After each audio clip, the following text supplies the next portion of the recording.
На почетокот на минатата 2021 Рено го испиша стратешкиот план за својот пат низ иднината кој ги опфати сите марки од групата, вклучително и Dacia.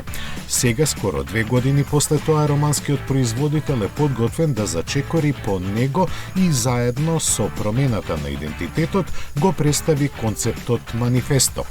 Засега само во виртуелна форма, тој ќе биде еден вид лабораторија на 4 тркала наменета за испробување и докажување на можностите.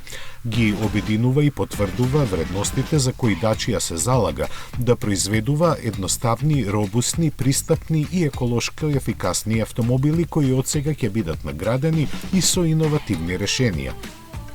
Нема врати ниту стакла за да се истакне плотеноста на технологиите со природата, а комфорот на модерниот живот е овозможен со интегрирањето на паметните телефони со возилото. Се среќава и крајно практичен систем за прицврстување на низа модуларни опреми, како и предно светло кое може да се одвои и употребува како силна рачна светилка.